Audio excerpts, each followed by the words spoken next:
Mankind must put an end to war before war puts an end to mankind. John F. Kennedy. The world is experiencing the highest number of armed conflicts since the Second World War. The focus has shifted from global cooperation to a victory at any cost mentality, from the heavy artillery in the plains of Ukraine to the devastating civil war in Sudan and the escalating strikes across the Middle East. The big players are locked in a struggle for dominance. Everyone wants to be a world leader, but at what cost? Humanity is dying in the crossfire. We must ask ourselves, what does it mean to be a civilian in a time of war? What does it mean to be neutral? What does it mean to be a human?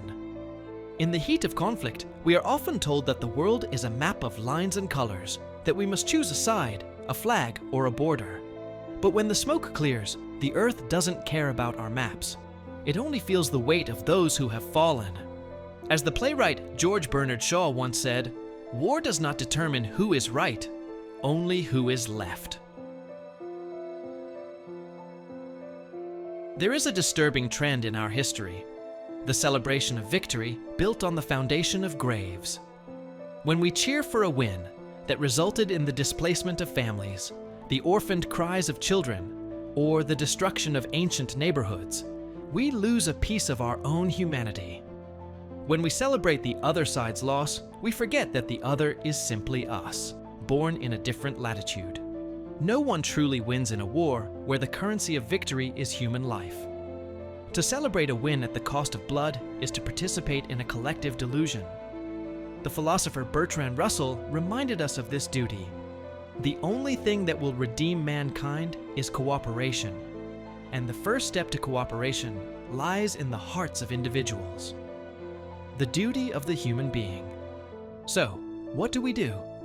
We become the keepers of empathy. In a world of noise and propaganda, the most revolutionary thing you can do is to remain human. Acknowledge the grief. Mourn the loss of a mother, whether she lived across the street or across an ocean. Refuse the rhetoric. When you are told to hate someone because of their passport or their prayer, remember that their heart beats with the same rhythm as yours. Choose peace as an action. Peace isn't just the absence of war. It's the presence of justice and the recognition of our shared soul. The poet Jalaluddin Rumi wrote, "Out beyond ideas of wrongdoing and right-doing, there is a field. I'll meet you there." As neutral civilians, we must live in that field. Let us stop measuring greatness by the strength of our weapons and start measuring it by the depth of our compassion. Let us stop treating human beings as collateral damage and start treating them as the sacred miracles they are. I will leave you with the words of Albert Einstein, who saw the ultimate stakes of our choices. "I am not only a pacifist, but a militant pacifist. I am willing to fight for peace. Nothing will end war unless the people themselves refuse to go to war." The next time you are asked to celebrate a victory, look closely at the cost. If it cost a life, it was a loss for us all. Be human, be empathetic, choose the side of life,